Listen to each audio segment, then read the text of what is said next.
मला सस्पेंड केलं तरी चालेल, मी वाळूच्या गाड्या भरेन, मी मातीकाम सुद्धा करेन, पण डॉक्टर बाबासाहेब आंबेडकरांचं नाव पुसू देणार नाही. वन विभागाच्या महिला कर्मचारी माधुरी जाधव संतापल्या. त्यांना अश्रू अनावर झाले. त्यांचा श्वास दबला गेला होता. अखेर त्यांचा श्वास रिकामा झाला. आज 26 जानेवारी, आज 77वा प्रजासत्ताक दिन. 1950 साली याच दिवशी आपल्या भारतामध्ये संविधान लागू झाले. देशाला अभिमान वाटणारा हा दिवस. दुसऱ्या देशांमधील राज्यघटना पडताळून पाहिल्यानंतरच आपल्या देशाची राज्यघटना भारतरत्न डॉक्टर बाबासाहेब आंबेडकरांनी लिहिली. याच राज्यघटनेवरती आपला भारत देश चालतो. याच राज्यघटनेमुळे आपल्या देशामध्ये अनेक जाती जमातीचे लोक गुण्यागोविंदाने राहत आहेत. आज नाशिक या ठिकाणी प्रजासत्ताक दिनाच्या निमित्ताने मंत्री गिरीश महाजन यांचं भाषण नाशिकमध्ये चालू होते.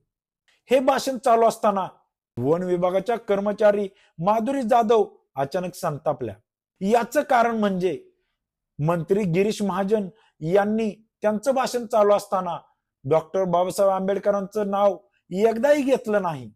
माधुरी जाधव बोलले की जे संविधानाला कारणीभूत आहेत त्यांचं नाव तुम्ही संपवायला निघालाय. ही पालकमंत्र्यांची खूप मोठी चूक आहे.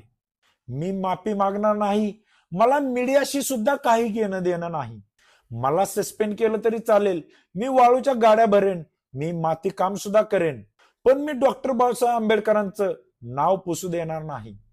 मला सस्पेंड करायचंय, करू शकता मॅडम. बाबासाहेबांचं नाव संपवायचं काम करायचं नाही, कारण ही लोकशाही आहे. मॅडम, तुम्ही सुद्धा संविधानामुळेच आहात. पालकमंत्री सुद्धा संविधानामुळेच आहेत. इथे कोणताही जातीभेद नाही. सगळ्यांना समान अधिकार दिलेला आहे. डॉक्टर बाबासाहेब आंबेडकरांचं नाव आता तरी भाषणात येईल, मग तरी भाषणात येईल, यासाठी आमचे काम आतुर झाले होते. जे लोक संविधानाला, लोकशाहीला कारणीभूत आहेत अशा लोकांची नावे वारंवार घेतली. ज्यांनी संविधान बनवलं, जे प्रजासत्ताकला कारणीभूत आहेत, यांचं नाव भाषणात का नाही, असं माधुरी जाधव मीडिया समोर बोलल्या. या घटनेमुळे सर्वत्र खळबळ उडाली आहे आणि सर्वत्र चर्चा चालू आहे. माधुरी जाधव जे बोलल्या त्यामुळे प्रजासत्ताक दिनाला गालबोट लागलं असंही बोललं जात आहे. मंडळी, यावरती तुमची प्रतिक्रिया काय आहे ते कमेंट बॉक्समध्ये नक्की कळवा. आणि अशाच राजकीय आणि सामाजिक घडामोडी पाहण्यासाठी आपल्या चॅनलला आत्ताच सबस्क्राईब करा. धन्यवाद.